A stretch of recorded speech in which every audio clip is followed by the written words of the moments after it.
Today's scripture reading is from John 6, verses 1 through 15.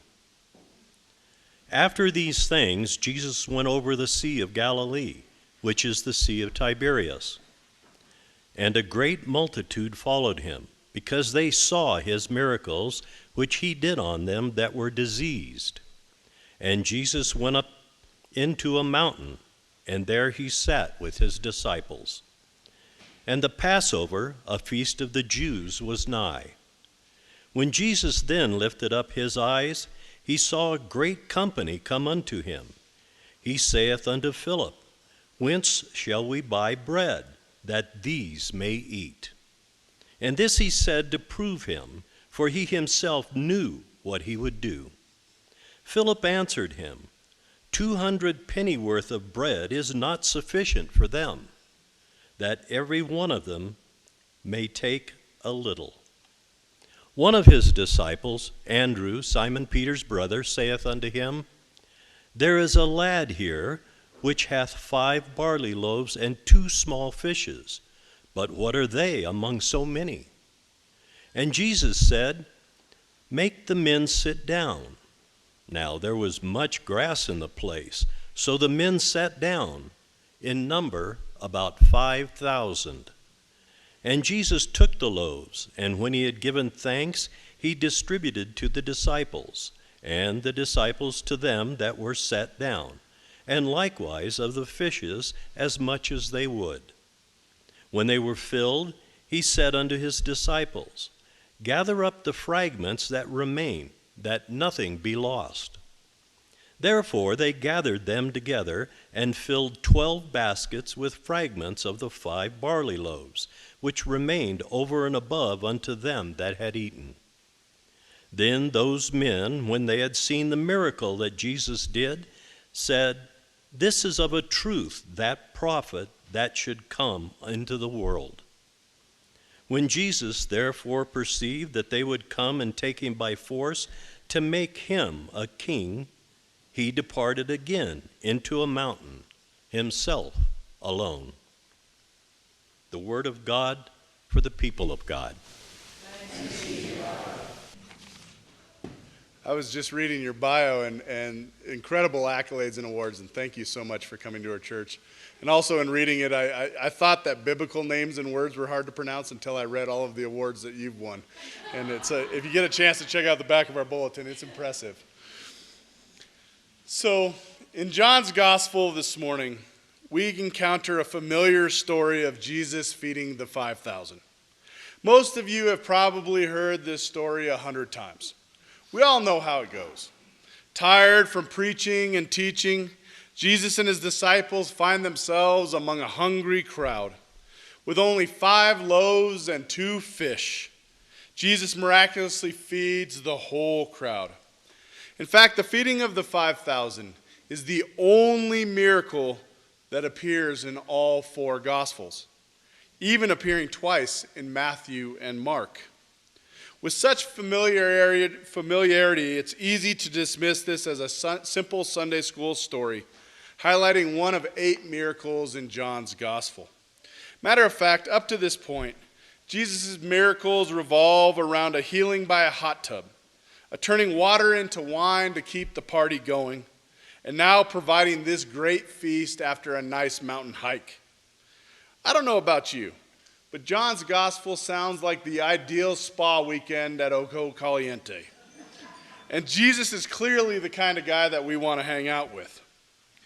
While it's easy to consider this story as a quaint tale of a divine miracle that seems distant from our daily and modern lives, the theme that I want to preach on this morning, sisters and brothers, is how this story calls us to radically transform our lives by challenging our understanding of God, how we treat our neighbors, how we care for creation, and ultimately how this congregation lives into what it means to be the beloved community. Though seemingly benign on its face, once deeply reflected upon, this story is a dangerous one that may leave us forever transformed and even closer to the heart of God.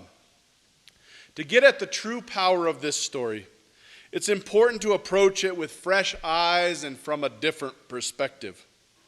More often than not, when we think of the feeding of the 5,000, we rarely think about where the food comes from.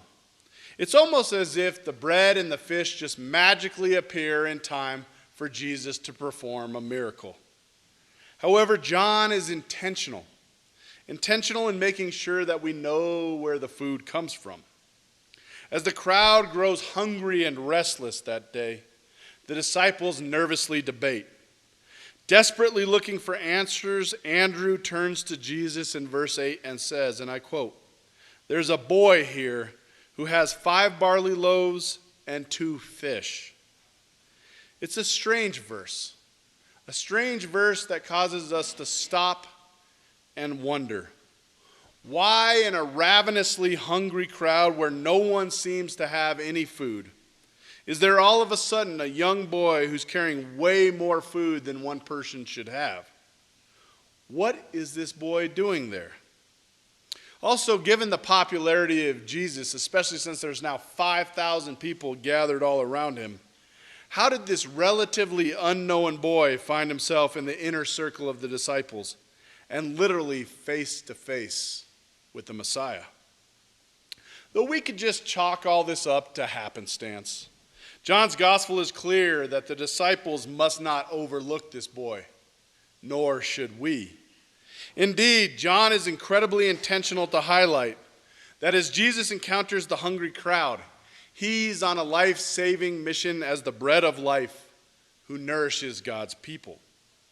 While on this mission, Jesus meets this unnamed boy, who like him is also on a life-saving mission, a mission of survival and necessity. Think about it.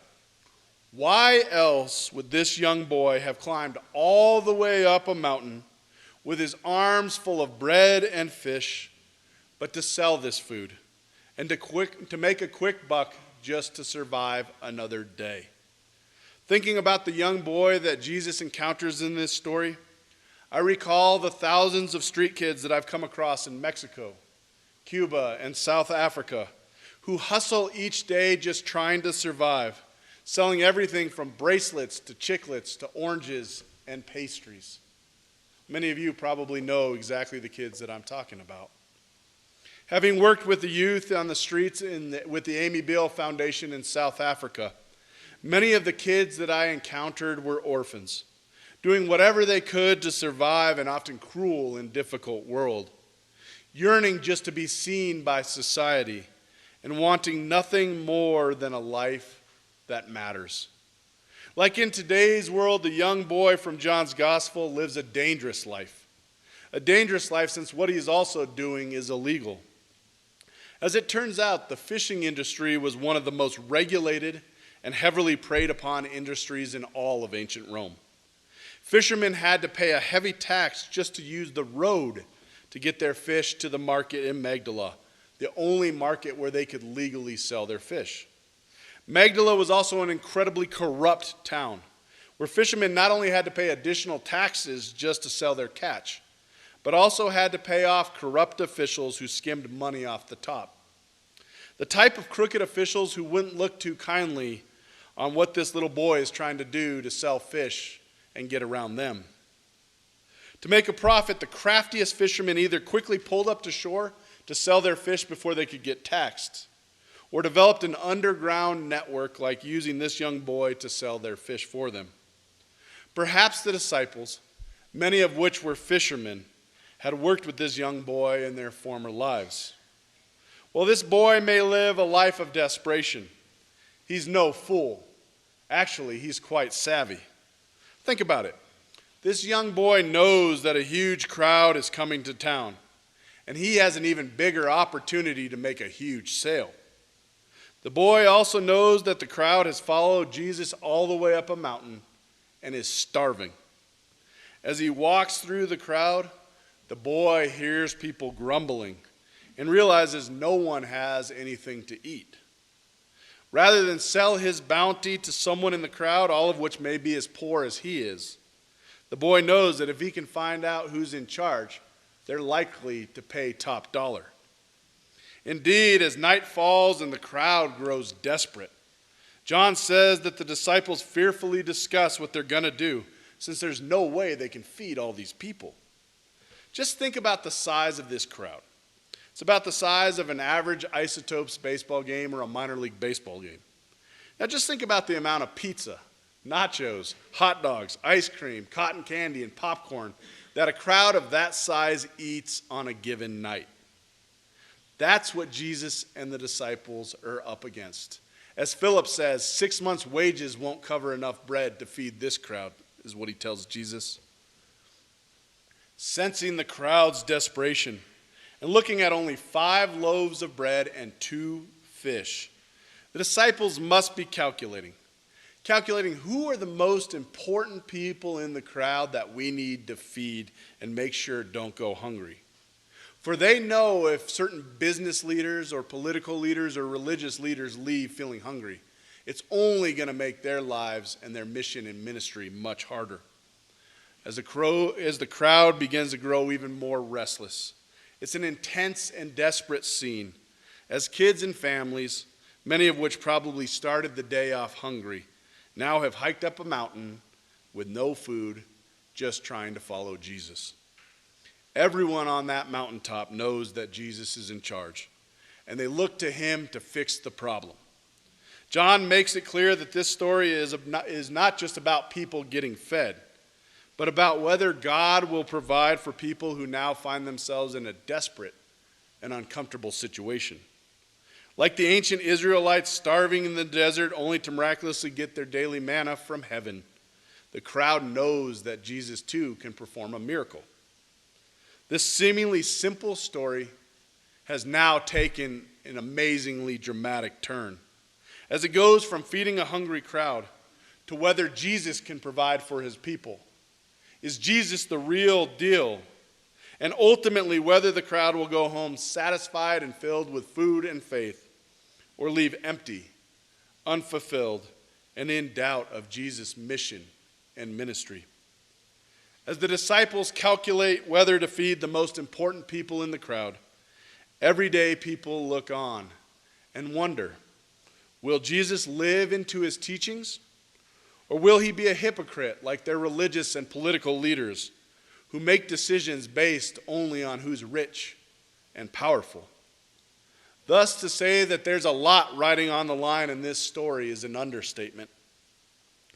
Watching all of this unfold, and knowing that he's in a prime bargaining position, the street-savvy young boy must be thinking, I got these guys right where I want them.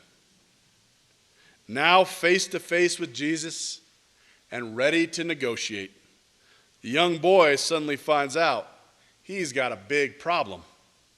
As it turns out, Jesus doesn't really play by our rules, nor does he care much for our negotiating power or position, our economic analysis, our fears over lack of resources, or our power mapping of the crowd to determine who's the most influential.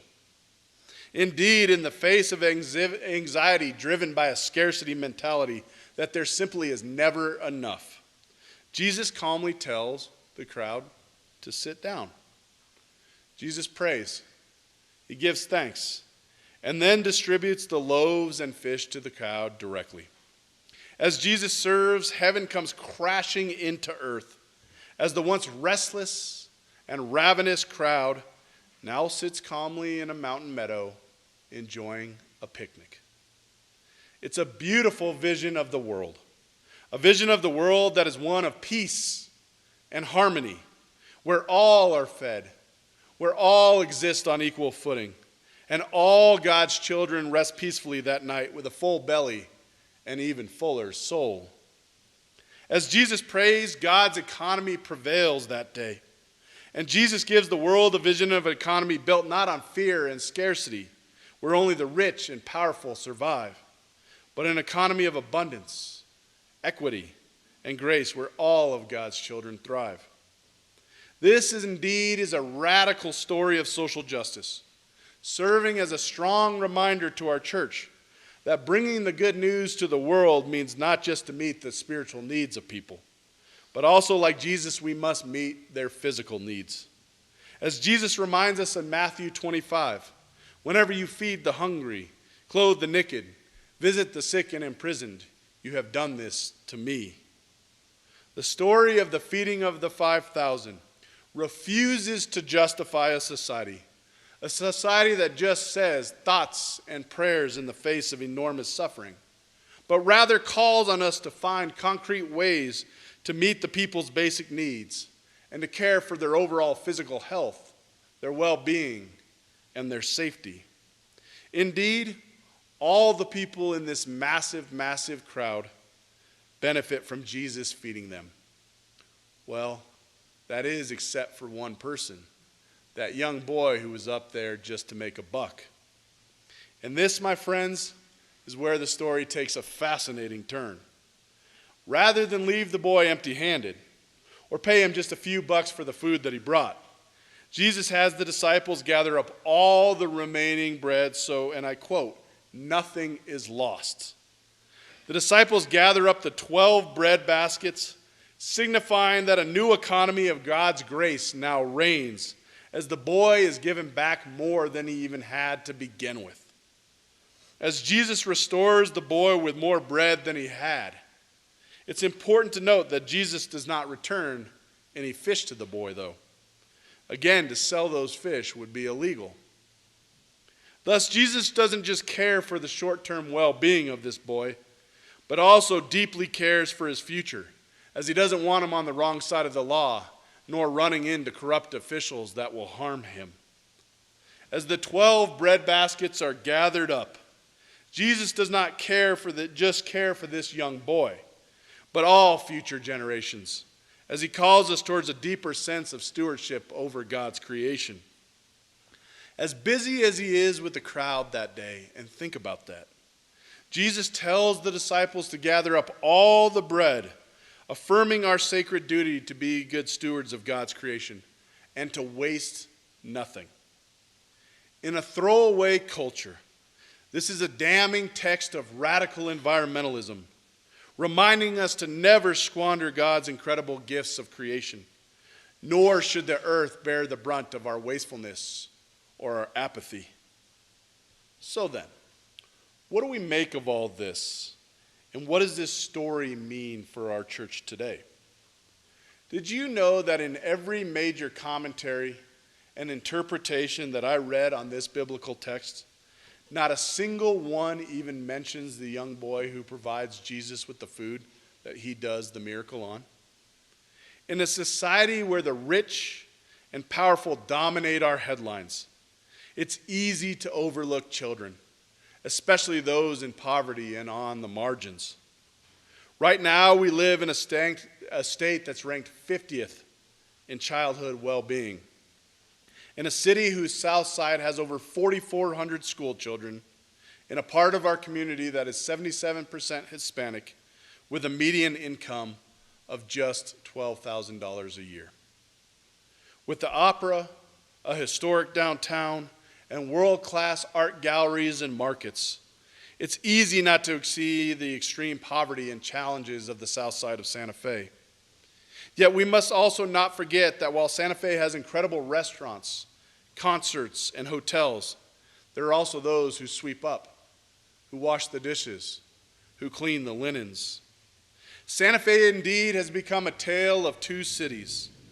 And if this church is going to live into the idea of growing the beloved community, then our congregation has a duty to bridge this gap so that we do not live in a tale of two cities, but we live into one story of one community. In a nation with a deep history of racial segregation, whose highest court just said race and education no longer matters, our congregation must seriously look at and consider how we use our Childhood Development Center to ensure that all kids of all colors in our community have an equal opportunity to get a top-notch education. The same goes for our church as a whole. We must make sure that the youth of our community do not fall through the cracks, but we have a robust youth program and learning spaces to ensure that every child, not just preschool, but elementary, middle, and high school, all have their God-given dignity affirmed, valued, and uplifted. Right now, my wife Jen, who's our church's family ministry director, is struggling to find enough Sunday school teachers and people to be on a newly forming family ministry committee. This can't happen in a church or a congregation like ours. Like Jesus, we must see and support our youth to make sure that every kid and family who walks through those doors and those doors has amazing programs and the spaces needed to help them grow in faith, hope, love, and compassion towards the world and towards creation. While I know that many of us feel too tired, too old, too burned out, especially following the pandemic, there are so many critical ways that we can serve the children in our community. Whether it's following the lead of Sharon Eklund and Bill Humphreys by tutoring Southside kids, working to ensure that the CDC meets the diverse needs of our community and city, helping to teach Sunday school once a month, being on the newly formed Family Ministries Committee, or helping our youth go on a mission trip this fall to the border where they'll be serving migrant families that are living in shelters. Speaking to this, Reverend Dr. Martin Luther King reminds us all, saying, everybody can be great because anybody can serve. You don't have to have a college degree to serve. You don't have to make your subject and verb agree to serve. You only need a heart full of grace and a soul generated by love. Thus, as Jesus puts this young boy front and center in this miracle story, he ensures that the world sees this young boy's greatness and reminds us that God can even use our smallest gifts to perform great miracles and to change the world. Indeed, Jesus reminds us that we follow a God who always sees us, who ensures that no one is overlooked, who takes care of our spiritual and our physical needs, and who calls us to live lives not of fear and scarcity, but lives of grace-filled abundance, responsible stewardship of creation, and care and compassion of all God's children. Amen.